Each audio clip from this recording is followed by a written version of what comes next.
It has nothing to do with the video, but I just snagged a brand new pack of Skittles that I'm about to kill after.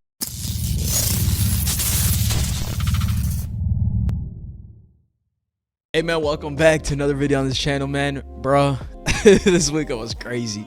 Absolutely insane. So not only was the preview insane leading up to it, the actual fight themselves very much delivered. I would say literally all the fights from the main card were absolutely insane. Without further ado, let's jump right into it. So jumping into the first fight of the main card, Johnny Walker and Cutelaba. At first, Cutelaba shot for a takedown, got Johnny Walker down, and I honestly thought Cutelaba would just pin him to the ground.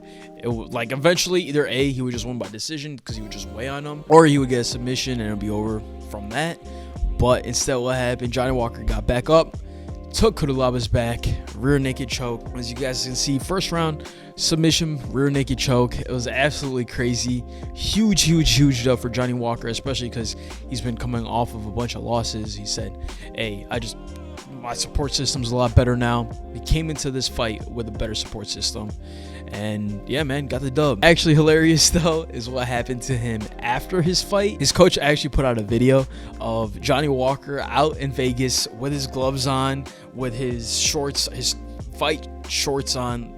He didn't even have his shoes on, and this mofo was just out in Vegas because apparently the UFC kicked him out of the locker room, and they said that he wasn't allowed for whatever reason to watch the fights, which is kind of, I don't know, it's very fucked up. I don't know why the UFC did that, but hey man, Johnny Walker was out here barefoot in these streets, Vegas streets, which is disgusting. But yeah, man, I don't know why the UFC kicked them out. It was kind of stupid. The video itself, I guess they kind of put it out just because it was kind of funny, and like even Johnny Walker was like kind of joking around about it, that yo, he literally beat the dude and can't watch any of the fights, which yeah, man, it's I don't know why the UFC did that shit. That's fucked up.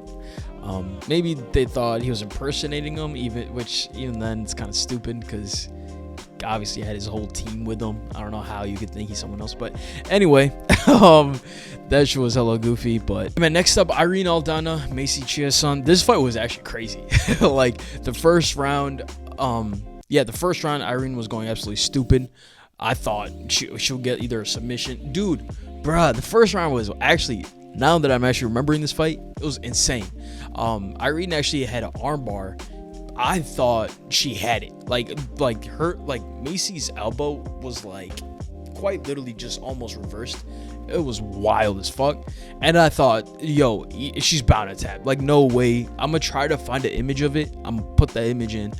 But I was like, yo, for sure she's about to tap. But she fought through it some ridiculous way. Fought through it. And then came back in the second round, and Macy kind of, dude, she was fucking Irene up. Like, she was just on top of her and threatening submissions, threatening everything, and she definitely won the second round. Third round, it was very even, and then Irene just kind of kicked up and then hit Macy right on the liver, shut her body down. It was probably one of the craziest knockouts I've ever seen.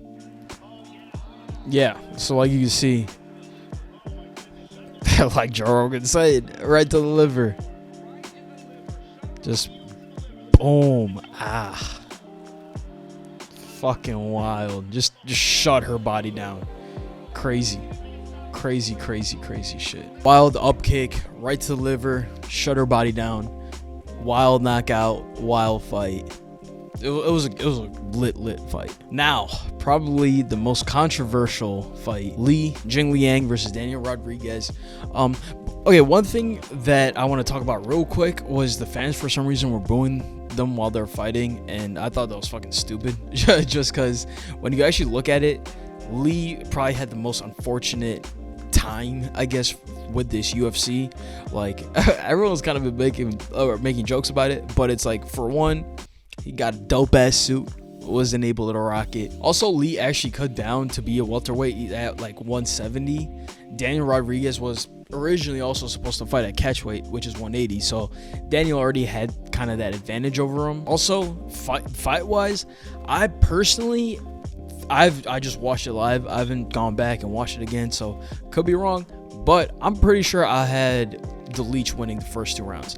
The third round, I would give it to D-Ron. I think he won the third round, but the first two rounds for sure, Jing Liang won, in my opinion, and I thought he should have won.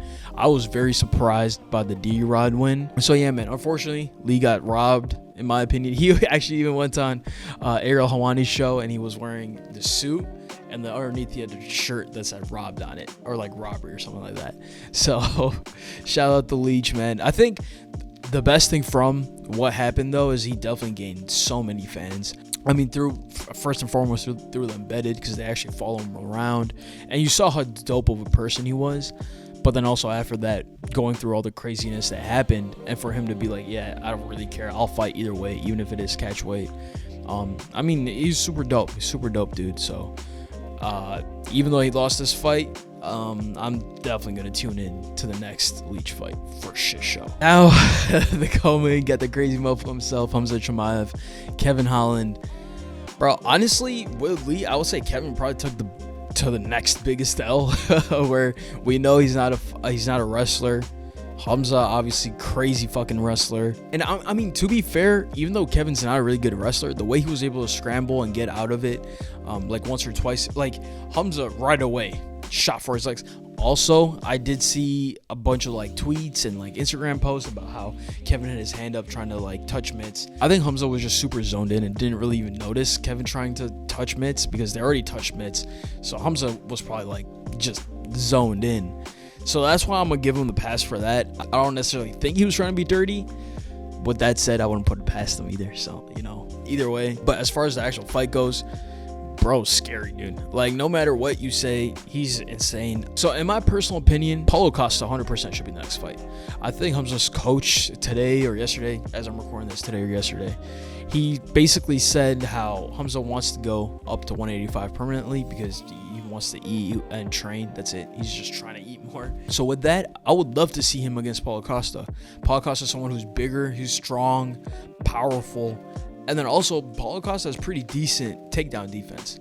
On top of that, he's not afraid to do jiu-jitsu off his back. So I feel like that's definitely the fight to make. I mean, at least for this fight, Hamza basically just ragdolled Kevin Holland. Like, that was essentially all it was.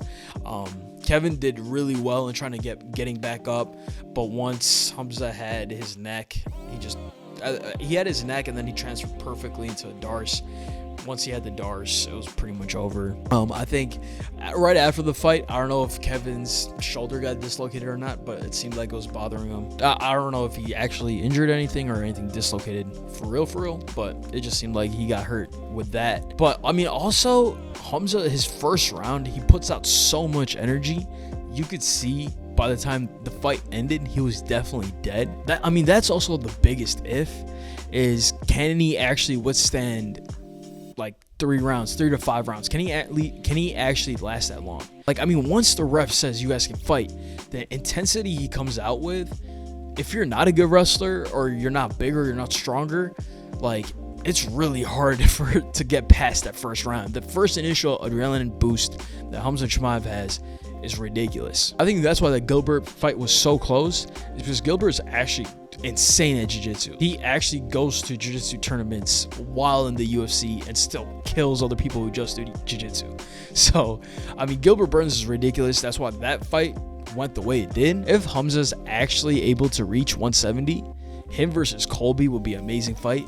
Would love to see that at 170. But if he does decide to just stay at 185, Paulo Costa would be great. Robert Whittaker would also be a great option. And yeah, man, I would love to see him actually go against someone who's decent at wrestling and it's not small. Because like Kevin Holland is a great fighter, but everyone knows he's not a great wrestler. Also, he's just smaller. So I want to see Hamza mash up against someone his size, and then also have decent wrestling to really see how good he is. I said this in the preview to the fight too, but Hamza becoming the villain in the UFC is probably the greatest thing ever, because Hamza is literally the Joker right now. Like, he is the Joker in the UFC.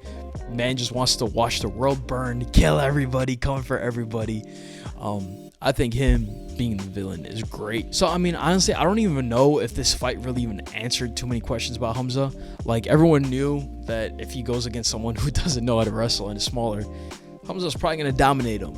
And he did exactly that. So, other than that, like I said, Colby Covington, Paulo Costa, Robert Whittaker, any of those names you throw in there with Hamza, I would love to see. Now, for the main card, bruh, I'm so happy about this. Like the MMA gods literally did some shit where we got a Nate Diaz versus Tony Ferguson fight, and it was great. Like, it was a little weird.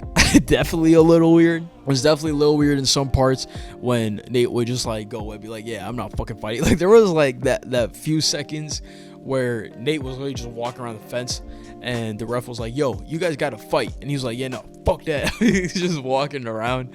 I 100% thought at a point he was just gonna walk out, because I think right before it, he got hit. Tony threw a leg kick that seemed like it hurt. And I was like, yo, Nate's about to be like, yeah, it's not worth it, and just dip out.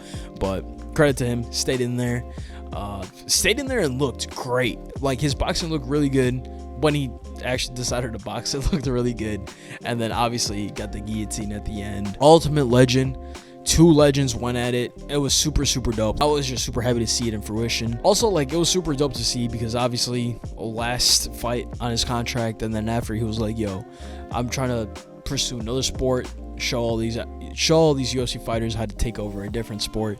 So I'm super, super looking forward to whatever Nate Diaz decides to do next, whether it is boxing or something else. I'm a huge Nate fan, so I'm always gonna tune in to whatever Nate Diaz is doing, and there's definitely gonna be a video about it too. So shout out Nate Diaz. Also, shout out El Kukui, as always, Tony Ferguson. I would love to see him fight again. I don't know who he's gonna fight again now. And I mean, Tony had a great game plan too, just going for leg kicks. Granted, I mean, in the first round he threw a leg kick, split his shin right open. His left shin just literally at the first few minutes of the fight just split it right open, because Nate Diaz just checked it so hard. But his game plan was definitely there. Just going for leg kicks, you could tell like Nate Diaz's legs were completely fucked up. And then I mean, his corner was telling him to just shoot and try to take him down. Nate Diaz just read it perfectly, got the perfect guillotine, and it was over. So either way, shout out to these two legends. Great fight. And yeah, man, yeah. But yeah, man, that's basically it for UFC 279, man. Diaz versus Ferguson. It was super, super dope to see two legends go at it. And honestly, the whole card as a whole, super entertaining, super, super fun. But yeah, guys, that is pretty much it for this video, man. Just went over UFC 279, just reviewed all the fights. Pretty much it. If you guys missed out on it, definitely see if do your Googles. Try to watch all the fights. They were super dope. But anyway, man, be sure to check out all the links in the bio. At least it's something I'm doing, man. Be sure to follow, like, comment, all that good stuff. For YouTube, subscribe, comment, like, turn on notifications, all that good stuff, man. And I'm out of here. Peace.